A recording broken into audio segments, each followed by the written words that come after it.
Pessoal, anos mais tarde a gente fica sabendo a verdade e ele tinha um plano.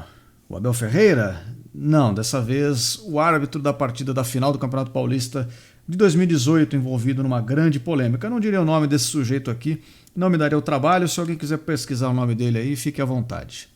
Ele deu uma entrevista recentemente, comentando a polêmica que aconteceu nesse jogo e, nossa, escancarou uma situação vexatória, uma situação mais uma vez triste para o esporte. Para quem não sabe do que nós estamos falando, eu vou deixar tocando aqui algumas imagens, acho, enquanto eu falo. Na final do Paulista de 2018, teve um lance de pênalti marcado em favor do Palmeiras.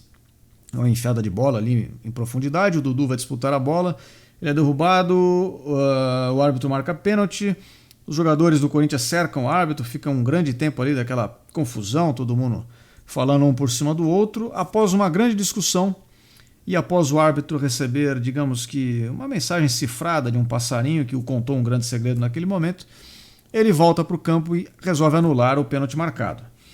Hoje em dia isso seria relativamente normal se nós pensássemos no VAR, no árbitro de vídeo corrigindo um lance de campo, mas não é o caso. Nessa época o VAR não existia no futebol brasileiro, não fazia parte do regulamento da competição, inclusive é vedada qualquer interferência externa a conduta da equipe de arbitragem ao longo da partida. Eles não podem receber comunicação, orientação de ninguém que não sejam eles próprios. E isso acabou acontecendo. Isso gerou uma grande polêmica, deixou os torcedores do Palmeiras, obviamente, possessos, para não usarmos outra palavra que começa com P também. E anos mais tarde, esse árbitro resolve dar uma entrevista e a gente acaba entendendo o porquê das coisas, Enquanto eu falo, pessoal, vou deixar tocando aqui, ó. Eu acho que eu tenho que... Eu vou me posicionar um pouco mais para o canto, para o canto contrário. Aqui, assim, beleza. Acho que nesse cantinho aqui fica legal. Vai tocar para vocês aí as imagens do que aconteceu nesse dia, tá? Eu acho que eu devo narrar por cima delas para que vocês se situem. Caso alguém ainda não saiba sobre esse lance, nada do tipo. Mas quando o contador ali do topo da tela começou a contar, havia sido marcado um pênalti para o Palmeiras. Aí começa a ter aquela discussão que a gente vem mencionando, Quando dá uns 30 segundos de vídeo mais ou menos, vai chegar já aqui, logo na nossa transmissão, onde está circulado ali em vermelho, sai um sujeito de um comitê da Federação Paulista de Futebol, sai ali do túnel após perceber que o comentarista de arbitragem na transmissão da televisão havia dito que o pênalti marcado havia sido equivocadamente marcado. Ele sai do túnel da arbitragem e vem conversar com o auxiliar, com a bandeirinha na mão ali, ó, vocês estão vendo? Ele espera um pouquinho, dá um miguezinho ali, finge que, opa, chega aqui que eu preciso te falar um negócio, só eu e você. Deixa os caras se afastarem um pouquinho, ele espera um momento oportuno e se comunica com o árbitro dizendo, depois foi feito até, se eu não me engano, no canal Fox Sports, à época, uma leitura labial do que ele teria dito nesse momento, e ele fala pro cara, canto, que quer dizer escanteio, Portanto, então, ó, você tem que marcar escanteio e não pênalti. Essa informação foi passada para o auxiliar, que por sua vez se comunica que com o quinto árbitro que está aqui tentando conter a confusão no banco do Palmeiras. O quinto árbitro, detendo essa informação, o vídeo é um pouco demorado, eu queria que fosse um pouco mais rápido, vamos adiantar isso aqui? Não, está acabando já. O quinto árbitro, então, depois que contém aquele agito do banco, vocês vão ver aqui no lance seguinte, ele vai sair correndo, aí agora, em direção ao quarto árbitro, que por sua vez está lá no outro lado do campo, com o próprio árbitro, tentando conter ali também a situação local.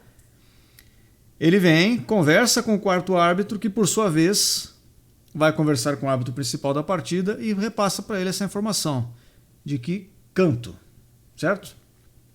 Após receber essa informação, o árbitro volta e anula o pênalti marcado.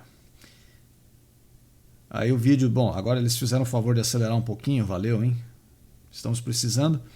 Mas enfim, e está acontecendo aquilo que eu narrei agora há pouco, Então é essa hora que o quarto árbitro se comunica com o árbitro principal. E aí, ó, agora aqui um fala com o outro, blá, blá, blá, blá, blá, blá. E a gente tem a anulação do pênalti. Aí, obviamente, os jogadores do Palmeiras vão para cima do árbitro para contestar essa mudança na decisão. Deixa eu tirar o vídeo da tela aqui agora. Beleza, vamos voltar para o enquadramento normal. Então o que acontece aqui, pessoal? Como eu falei, hoje em dia, com o árbitro de vídeo, não seria... isso seria uma situação até corriqueira, mas nessa época não fazia parte do regulamento ter arbitragem de vídeo, ter correção em função de arbitragem de comentarista de televisão, seja lá o que for. Então, o árbitro não pode justificar de nenhuma forma essa mudança de decisão. Ele diz nessa entrevista que sentiu que errou por conta da argumentação dos jogadores do Corinthians, o que é muito curioso, né? Porque pela argumentação dos jogadores do Palmeiras teria sido pênalti, o que também é muito curioso. Pela argumentação dos jogadores do Corinthians não teria sido pênalti. E se fosse um pênalti contra o Vasco, acredito que pela argumentação dos jogadores do Vasco não seria pênalti, assim sucessivamente. É uma argumentação tosca, na verdade, né? O sujeito dizer que não, eu achei que não foi pênalti porque o Cássio, o Balbuena vieram falar comigo e falaram que não foi pênalti. Bom, acredito que é o mínimo, né? Ninguém iria fazer o contrário. É o que a gente espera nessa situação. Só que ele diz nessa entrevista que caso ele não conseguisse, sei lá por que também ele não conseguiria, afinal de contas ele é o árbitro, mas caso ele não conseguisse anular o pênalti, já que ele sentiu que errou, porque os jogadores do Corinthians falaram que não foi pênalti, ele já tinha um plano para que o pênalti não virasse gol, que era voltar à cobrança. Caso o Dudu batesse, ele diz, né, no caso o Dudu batesse, mas não sabemos se o Dudu que bateria ou não, poderia ser qualquer outro jogador. Mas seja lá quem batesse, fizesse o gol, ele ia mandar voltar, porque sempre tem uma invasãozinha na área, né? Fica fácil de mandar voltar.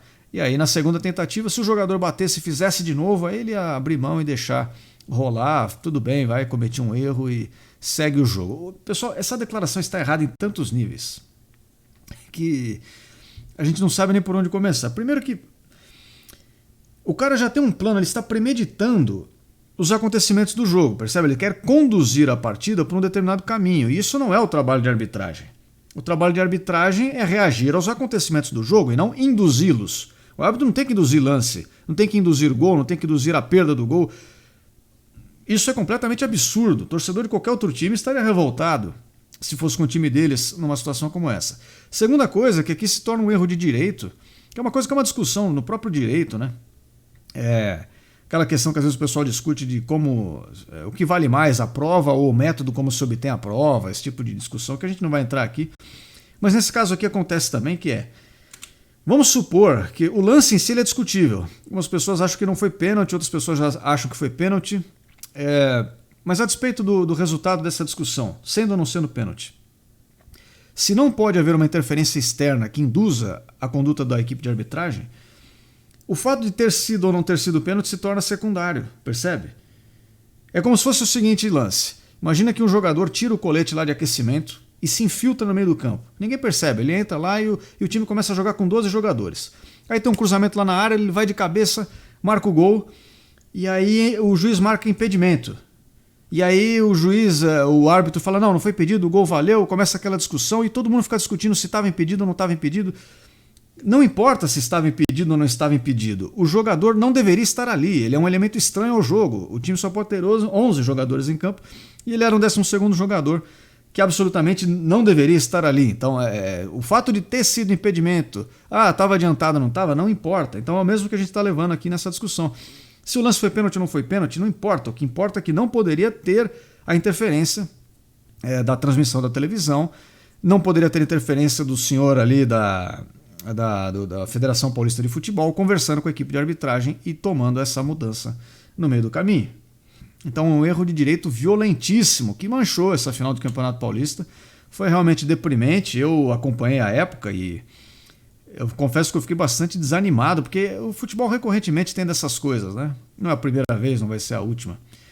E torcedores de vários times já passaram por essa situação, mas você começa a se sentir meio trouxa, né?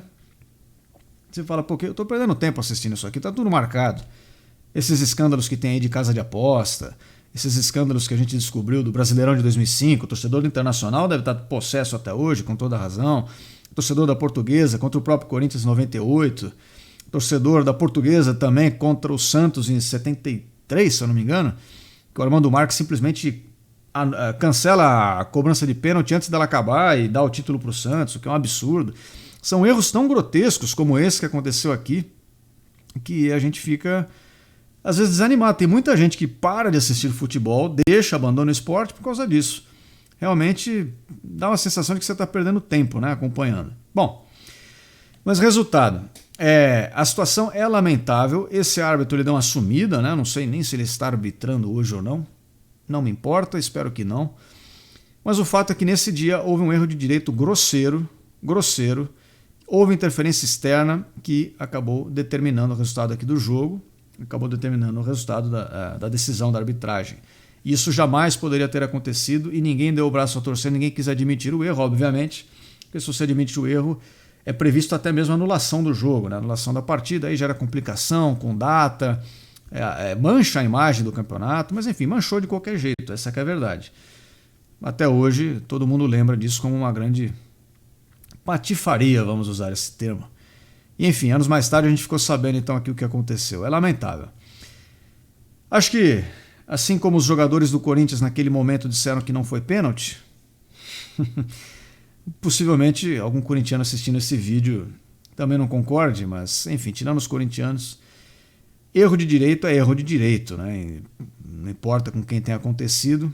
Algo fora do regulamento, algo fora da previsão da regra aqui, do ordenamento do jogo, aconteceu que não deveria ter acontecido. Então é mais um caso triste que desanima qualquer torcedor e desde então eu não levo a sério o Campeonato Paulista. Eu já falei para vocês na última live aí que ser campeão paulista é legal, é melhor do que perder, com certeza.